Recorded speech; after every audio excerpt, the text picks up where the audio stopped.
है ना, सभी जुड़ जाएंगे, सेशन कंटिन्यूअस वे में चलता रहेगा। इलेक्ट्रिसिटी का न्यूमेरिकल हमारा बाकी था, उसी को अपन कवर कर रहे हैं, है ना। पहले हमने मैकेनिक्स देख लिया, मैकेनिक्स का न्यूमेरिकल हो गया, इलेक्ट्रिसिटी न्यूमेरिकल हो गया। अब हम देखेंगे वेव एंड साउंड, और फिर इसके बाद वे ऑप्टिक्स का न्यूमेरिकल करेंगे। ओके, चलिए इस प्रश्न का जवाब क्या होगा बालक। अगर किसी कंडक्टर की लंबाई है, ध्यान से देखिएगा, क्वेश्चन पूछे जाते हैं न्यूमेरिकल, खासकर रेलवे के एग्जाम में न्यूमेरिकल पूछे जाते हैं।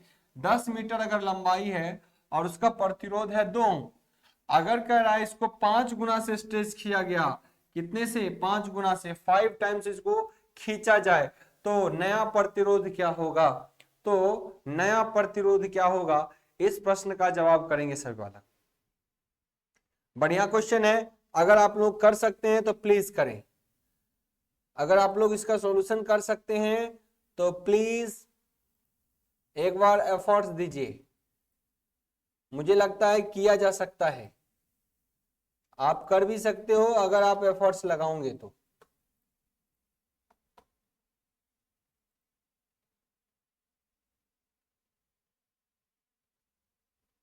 जी बिल्कुल कर सकते हैं, जवाब देंगे इसका कि क्या होगा इसका सही वैल्यू। चलिए बहुत बढ़िया, सभी बालक साइंस के लिए अब जुड़ेंगे, क्योंकि हम आफ्टरनून कोशिश करेंगे सभी बालक जुड़ते रहें, और हम बहुत सारी चीजों की चर्चा लगातार करते रहेंगे, ठीक है। तो चलिए इस प्रश्न का जवाब करेंगे आप लोग सभी।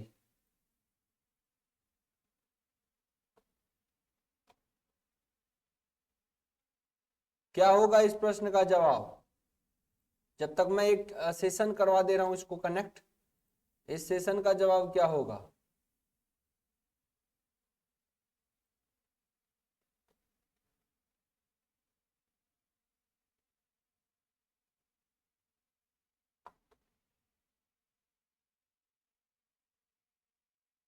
बताएं सभी बालक जवाब। मैं बस एक छोटा सा काम कर रहा हूं, इसको कनेक्ट कर रहा हूं, और आप लोग इसका जवाब बोलेंगे।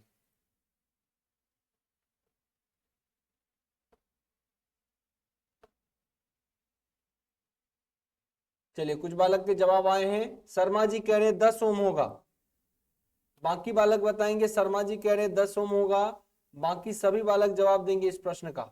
बढ़िया प्रश्न है, बस 1 मिनट में इसको खत्म कर देते हैं, एक छोटी सी काम में मैं लगा हूं, जब तक उम्मीद करता हूं आप सभी बालक जवाब देंगे।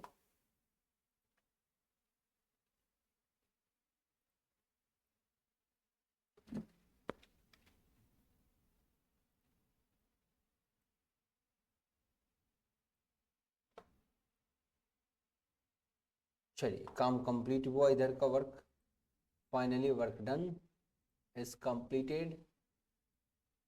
चलिए किशोर जी, अभी, दीपक, मौर्या जी, मीना जी, सभी बालक जवाब करेंगे, जब तक मैं एक बार इसको क्रॉस चेक करवा दिया हूं, और आप लोग इसको देख के जवाब करेंगे।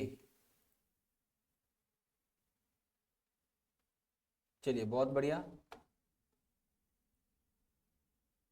बहुत शानदार, अभी भी 10 जवाब दे रहे हैं, बहुत बढ़िया। चलिए तो सभी बालक के जवाब मुझे लगता है आ जाएंगे, धीरे धीरे सभी बालक के जवाब आ जाएंगे। तो हम इलेक्ट्रिसिटी के न्यूमेरिकल करेंगे। देखिए जब कंडक्टर, कभी ऐसा पूछा जाए किसी तार को, कंडक्टर को खींचने की बात करें, तो जब मीटर 10 है, 10 मीटर है जब किसी तार का लंबाई, तो उस टाइम का प्रतिरोध कितना है जी, 2 ओम है। कितना प्रतिरोध है, 2 ओम। अब इसको खींचा गया, इस तार को क्या किया गया, खींच कर वर्ड यूज कर रहा है, खींच कर, क्या यूज कर रहा है, खींच कर। तो बालक जब खींच कर करते हैं तो नया जो प्रतिरोध होता है, आपको पता होना चाहिए, आर न्यू जो होता है, ये हमेशा ध्यान होता है N square into R old, यानी हमने इसका डेरिवेशन तक बताया है आपको कि नया जो प्रतिरोध होगा वो एन का स्क्वायर इंटू आर ओल्ड होता है। अब ये एन क्या है, एन ये बताता है कितना गुना खींचा गया, जहां पर एन यह बताता है कि कितना गुना खींचा गया, कितना गुणा तार को खींचा गया। क्योंकि दो तरीके से प्रश्न होते हैं, एक होता है तार को 5 गुना कर दिया गया तो वो डायरेक्ट 5 हुआ, लेकिन एक तार को 5 गुना से खींचा गया तो यानी उसी वॉल्यूम के साथ खींचा गया तो एरिया घट गया। यहाँ पे दो चेंजेस होते हैं। तो बालक जब नया प्रतिरोध होगा तो बताइए कितना गुना से खींचा गया सर 5 टाइम्स। कितने गुना से खींचा गया 5 टाइम, तो 5 का स्क्वायर हो जाएगा और पहले का प्रतिरोध था 2 ओम, तो बालक इसको आप करेंगे तो 25 गुना 2 हो गया 50 ओम आंसर होगा। क्लियर। तो आपको बड़े न्यूमेरिकल भी पूछे जाते हैं। जब आप रेलवे एग्जाम की बात करें तो आपको अच्छे अच्छे क्वेश्चन पूछे जाते हैं, इससे वाकिफ है सभी बालक। तो आपको इस टाइप से न्यूमेरिकल को सॉल्व करना पड़ेगा। यही पूछा जाता है एक कंडक्टर है जिसका लंबाई 10 मीटर है, उसका प्रतिरोध 2 ओम है और उस तार की लंबाई 5 गुना कर दी गई। सिर्फ ये बोलता कि तार की लंबाई क्या होगी 5 गुना है, या तार 50 मीटर कर दिया गया तो 10 मीटर में उतना ओम, तो 50 में लंबाई खाली बढ़ा तो प्रतिरोध उतना गुना से बढ़ जाता, 5 गुना 10 होता है। इसलिए बहुत बच्चे ने 10 का जवाब दिया इसका। लेकिन इन बातों का ख्याल रखिएगा कि अगर तार को जब भी बोला जाए स्ट्रेच कर दिया गया, स्ट्रेच मतलब ही होता है खींचकर, तो खींचना जब वर्ड आएगा तो खींचने में क्या होता है, किसी तार को अगर खींचने की बात की जाए, यानी इसको खींचने की बात की जाए, तो जब खींचा जाएगा तो ये होता है कि इसकी मोटाई घट जाएगी और लंबाई बढ़ जाएगी। मोटाई घट जाएगी और लंबाई बढ़ जाएगी। यहाँ एरिया भी चेंज होता है, इसलिए ऐसा होता है। जबकि सिर्फ लंबाई का वर्ग बोल जाए कि सिर्फ लंबाई बढ़ रहा है या लंबाई 5 गुना हो गया और एरिया से कोई छेड़छाड़ नहीं है, तो प्रतिरोध 5 गुना होता है। क्लियर ना? आई होप सो क्लियर होगा सर बालक। ठीक है, चलिए नेक्स्ट प्रश्न आपके स्क्रीन पर दे रहा हूं मैं, इस प्रश्न का जवाब करिएगा आप सभी। नेक्स्ट प्रश्न क्वेश्चन नंबर 2 है। क्वेश्चन नंबर आपसे 2 क्या कह रहा है, देखिए एक परिपथ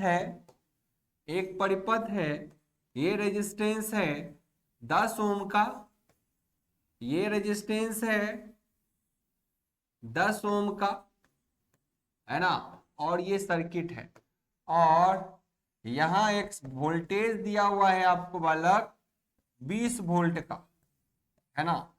दिए गए परिपथ में एक और मैं रेजिस्टेंस जोड़ूंगा, ध्यान रखिएगा, एक और रेजिस्टेंस में जोड़ूंगा जो कि होगा 10 ओम का, है ना।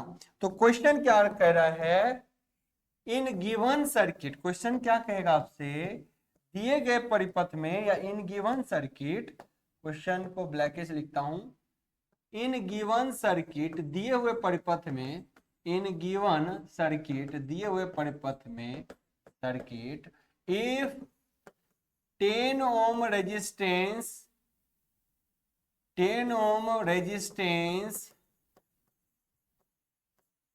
is open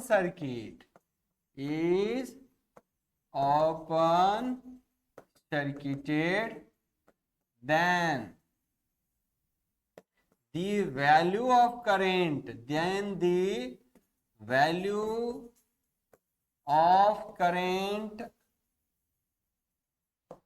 इन सर्किट, इस सर्किट में धारा का मान क्या हो जाएगा, ऑप्शन दे रहा हूं ए, इंक्रीज कर जाएगा यानी बढ़ जाएगा, ऑप्शन बी डिक्रीज कर जाएगा यानी धारा का मान, यहां धारा का मान आपको कह रहा है वो घट जाएगा, सी कह रहा है नो चेंज मतलब कोई परिवर्तन नहीं होगा, और डी कह रहा है नन ऑफ दीज, इनमें से कोई नहीं, नन ऑफ दीज, इनमें से कोई नहीं। तो क्या इस प्रश्न का सही जवाब होगा? बिल्कुल स्ट्रेच्ड बोला था, है ना। यानी ये प्रश्न को हिंदी वाला बच्चा सुनेगा कि एक सर्किट जो दिया गया है, अगर इसमें 10 ओम के प्रतिरोध को ओपन हो जाए, 10 ओम का प्रतिरोध क्या हो जाए, हट जाए, तो बताइए इस धारा का मान पहले जो था और जो बाद में होगा वो बढ़ेगा या घट जाएगा? इस क्वेश्चन का आंसर जवाब देंगे आप लोग। मुझे उम्मीद है कि सभी बालक सही जवाब कर पाएंगे। कुछ कश्यप जी कह रहे बी होगा, डिक्रीज कर जाएगा, यानी परिपथ से प्रतिरोध का मान अगर हट जाए तो धारा का मान घट जाएगा, ऐसा कश्यप जी बोल रहे हैं। बाकी बालक के कमेंट का भी इंतजार रहेगा मुझे कि बाकी बालक क्या सोच रहे हैं इस बारे में। समीर जी कह रहे हैं sir ji only Hindi medium. Okay okay. Anup ji कह रहे हैं इंक्रीज होगा, कुछ बालक कह रहे हैं बढ़ जाएगा। अच्छा, अभी कह रहा है बढ़ जाएगा, ठीक है। अच्छा, हिंदी वाले बालक अब आगे से प्रश्न आपको बाइलिंगुअल वे में हम लाएंगे, बाइलिंगुअल वे में लाएंगे। ओके, कुछ बालक कह रहा है इंक्रीज कर जाएगा। तो देखिए ऐसे प्रश्न बहुत महत्वपूर्ण है जो आपके एग्जाम में आते हैं। देखिएगा, जब किसी परिपथ में पैरेलल में कोई तार टूट जाता हो, जब किसी सर्किट का पैरेलल में कोई तार टूट जाता हो, ये तो सभी परिपथ क्या है आपस में पैरेलल में, ये सभी परिपथ आपस में क्या है समानांतर में, समानांतर में है ना। तो समानांतर में अगर एक प्रतिरोध टूट जाए, एक प्रतिरोध क्या हो जाए टूट जाए, तो टोटल प्रतिरोध का मान बढ़ जाता है। और सीरीज में एक प्रतिरोध हटा दीजिए तो टोटल प्रतिरोध का मान घट जाता है। सीरीज में 10 प्रतिरोध है 1-1 ओम का, एक घटा दो तो 9 ही न बचेगा। लेकिन पैरेलल में अब 10-10 का मान लो तीनों रहता, अगर 10-10 का एक हटा दो तो ओवरऑल प्रतिरोध का मान और बढ़ जाता है। पैरेलल में जितना प्रतिरोध जोड़ते जाएंगे ओवरऑल प्रतिरोध इक्विवेलेंट प्रतिरोध का मान हमेशा घटता है, और जितना तोड़ते जाएंगे पैरेलल में प्रतिरोध ओवरऑल प्रतिरोध का मान बढ़ता चला जाता है। इसको और भी दूसरे सेंस से अगर आप ध्यान से समझेंगे तो देखिए 10 ओम का दो प्रतिरोध अगर होता पैरेलल में तो इसका प्रतिरोध कितना होता है, ये 10 है ये 10 है, तो 10 का आधा हो जाता है, कितना होता है 5 ओम। अच्छा, एक हटा दो और एक ही प्रतिरोध खाली रहता, एक आपने हटा दिया एक ही प्रतिरोध होता, तब टोटल प्रतिरोध का मान कितना हुआ था 10 था तो 10 से हो गया।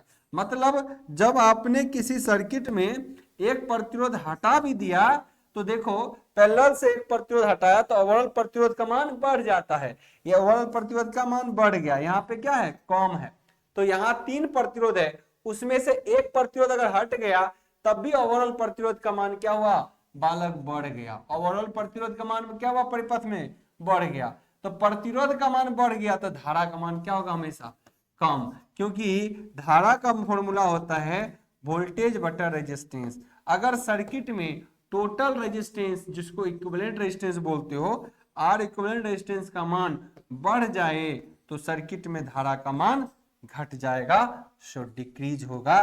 This is your correct answer. तो उम्मीद करते हैं हर बच्चा को ये क्लियर होगा, बिल्कुल है ना, हर बच्चा को ये प्रश्न क्लियर होगा, किसी बालक को कोई समस्या नहीं होगी, किसी बालक को यहाँ पर कोई समस्या नहीं होगी। क्लियर है, डिक्रीज हो जाएगा सर रेजिस्टेंस, बिल्कुल। प्रतिरोध पैरेलल में बढ़ता है, पैरेलल में बालक क्या होता है मैं आपको पहले बताया, पैरेलल में अगर रेजिस्टेंस टूट जाए तो प्रतिरोध का मान बढ़ता है, सीरीज में टूट जाए तो घटता है ना। तो ये बात आपको पता होना चाहिए। इन पे तो हमने कई क्लास भी लिए हैं, थियोरेटिकल क्लास भी देखोगे तो आपको मिल जाएंगे, ठीक है। चलिए अब आगे बढ़े, अब आगे बढ़े, चलिए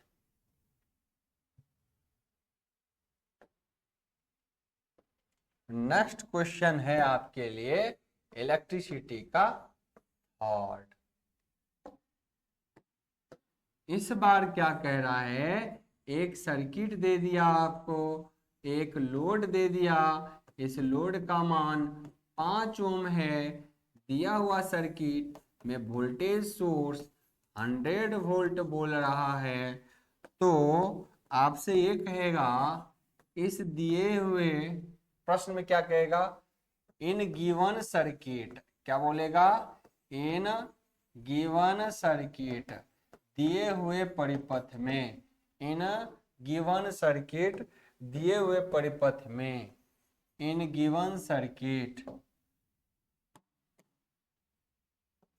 find power loss, find power loss, find power loss at load, at load, load पर पावर लॉस क्या होगा, लोड पर पावर लॉस क्या, लोड पर पावर लॉस क्या होगा इस दिए हुए सर्किट में।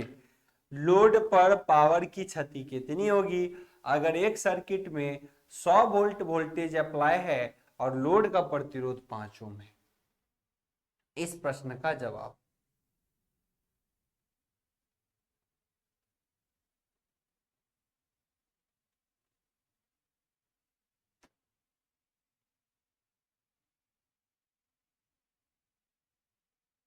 इस प्रश्न का जवाब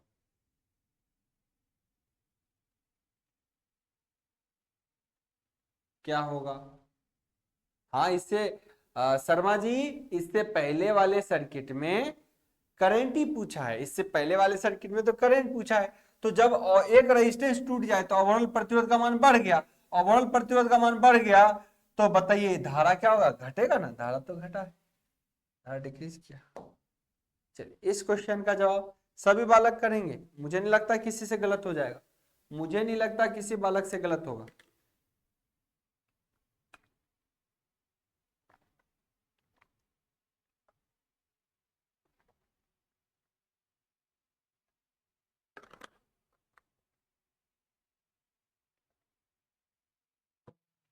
क्या होगा इस प्रश्न का जवाब?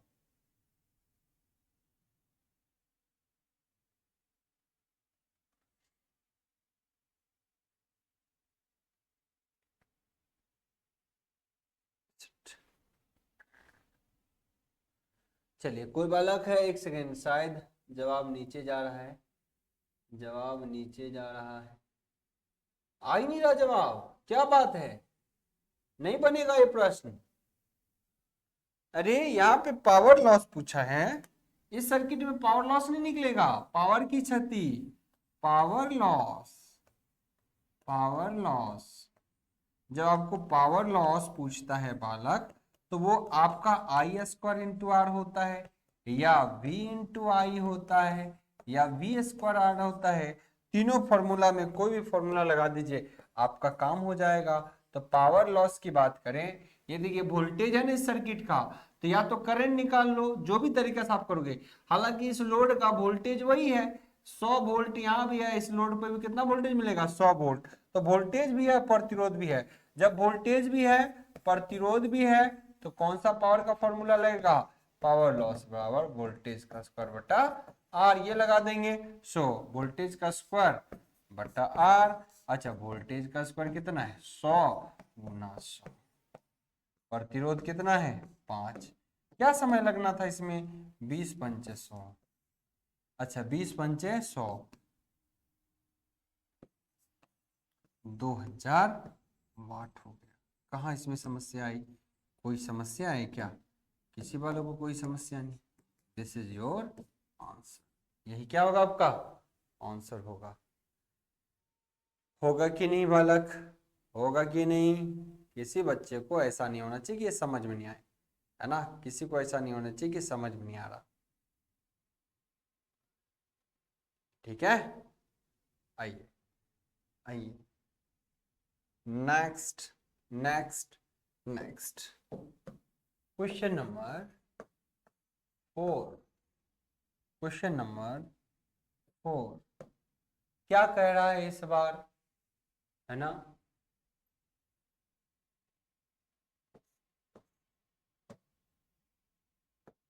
Find transformation ratio, transformation ratio आपको निकालना है।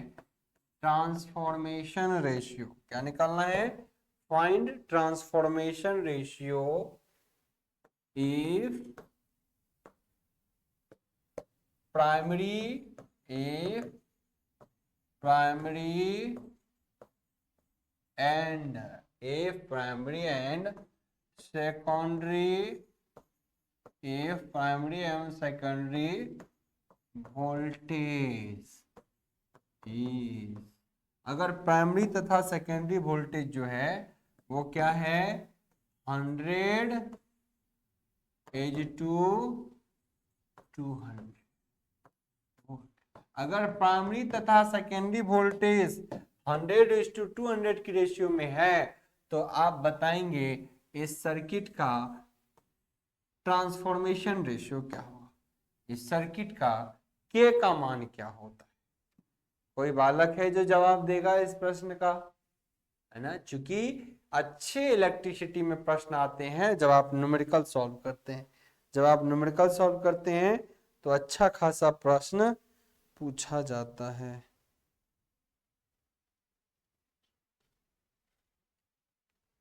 इस प्रश्न का जवाब देंगे सभी बालक।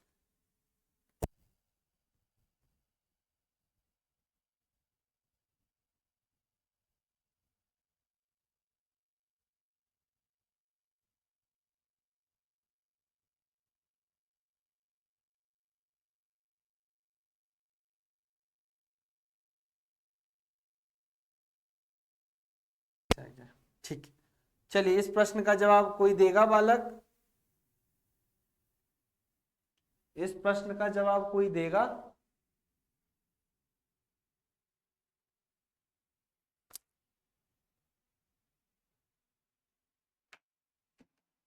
आना तो चाहिए जवाब। देखिए इस प्रश्न की जवाब के लिए आप जाएंगे, आप इस प्रश्न का सॉल्यूशन आपको देना चाहिए था, है ना। क्यों?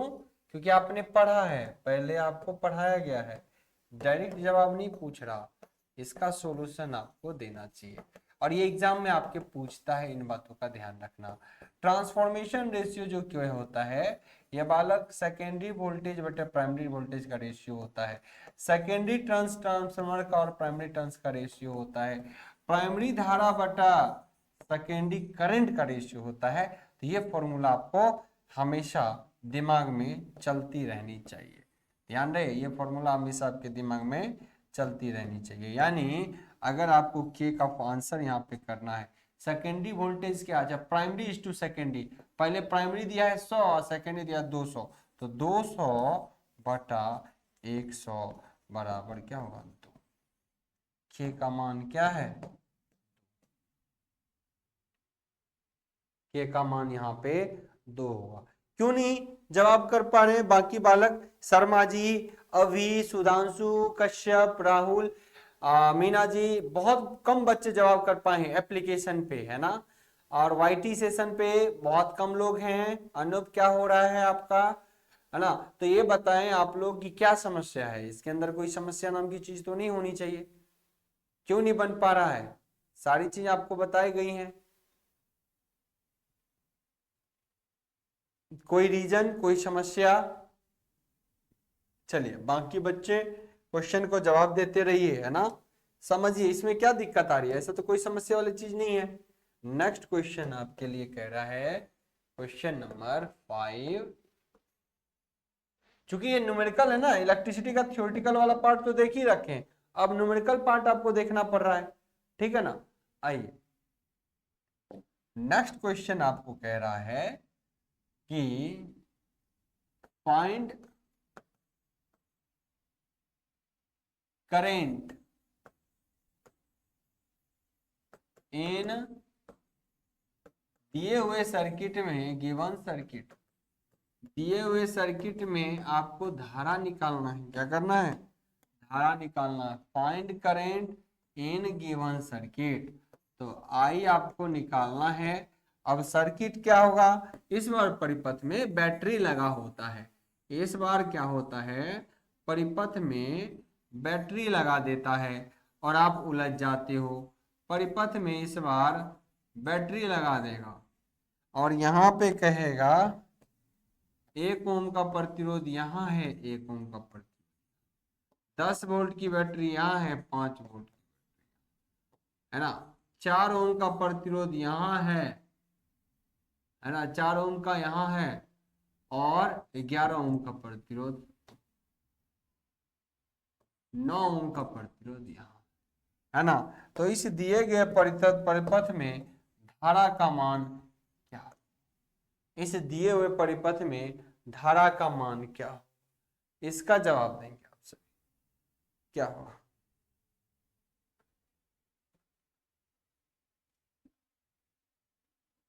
अच्छा 3 बजे का भी दिया हुआ था क्लास, कौन सा था 3 बजे वाला,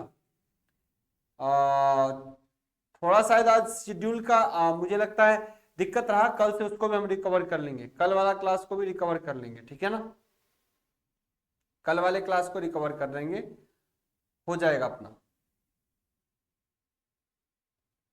चलिए इस प्रश्न का जवाब देंगे सभी बालक, इस प्रश्न का जवाब देंगे।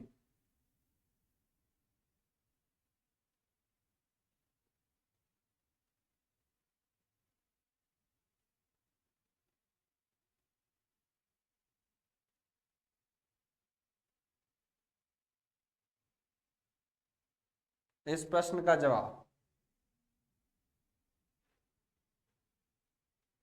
क्या होगा?